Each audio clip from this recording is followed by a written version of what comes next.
silly virgins took lamps, but no extra oil. The smart virgins took jars of oil to feed their lamps. The bridegroom didn't show up when they expected him, and they all fell asleep. In the middle of the night, someone yelled out, "He's here! The bridegroom's here! Go out and greet him!" The 10 virgins got up and got their lamps ready. The silly virgins said to the smart ones, "Our lamps are going out. Lend us some of your oil." They answered, "There might not be enough to go around. Go buy your own." They did, but while they were out buying oil, the bridegroom arrived. When everyone who was there to greet him had gone into the wedding feast, the door was locked. Much later, the other virgins, the silly ones, showed up and knocked on the door, saying, "Master, we're here, let us in." He answered, "Do I know you? I don't think I know you." So stay alert. You have no idea when he might arrive. The story about investment. It's also like a man going off on an extended trip. He called his servants together and delegated responsibilities. To one he gave $5,000, to another $2,000, to a third $1,000, depending on their abilities. Then he left. Right off, the first servant went to work and doubled his master's investment. The second did the same, but the man with the single $1,000 dug a hole and carefully buried his master's money. After a long absence, the master of those 3 servants came back and settled up with them. The one given $5,000 showed him how he had doubled his investment. His master commended him. "Good work, you did your job well. From now on, be my partner." The servant with the $2,000 showed how he also had doubled his master's investment. His master commended him. "Good work, you did your job well. From now on, be my partner." The servant given $1,000 said, "Master, I know you have high standards and hate careless ways, that you demand the best and make no allowances for error. I was afraid I might disappoint you, so I found a good hiding place and secured your money.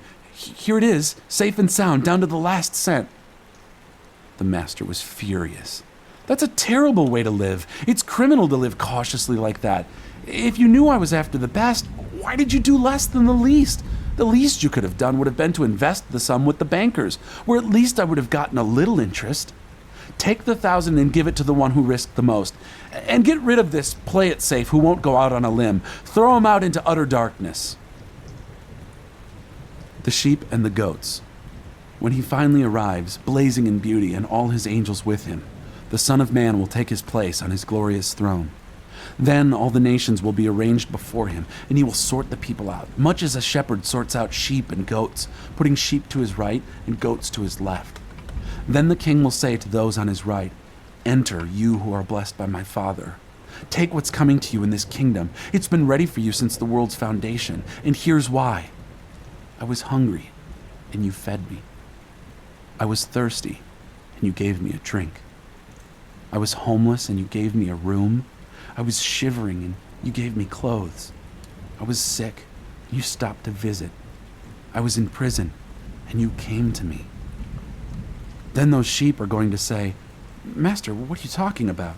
When did we ever see you hungry and feed you, thirsty and give you a drink? And when did we ever see you sick or in prison and come to you?" Then the king will say, "I'm telling you the solemn truth.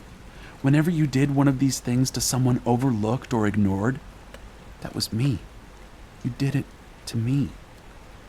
Then he will turn to the goats, the ones on his left, and say, "Get out, worthless goats.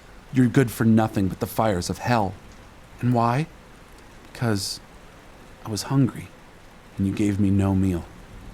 I was thirsty, and you gave me no drink. I was homeless, and you gave me no bed. I was shivering, and you gave me no clothes.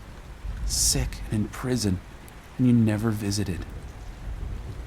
Then those goats are going to say, "Master, what are you talking about? When did we ever see you hungry or thirsty or homeless or shivering or sick or in prison and didn't help?" He will answer them, "I'm telling the solemn truth. Whenever you failed to do one of these things to someone who was being overlooked or ignored, that was me. You failed to do it to me." Then those goats will be herded to their eternal doom, but the sheep to their eternal reward.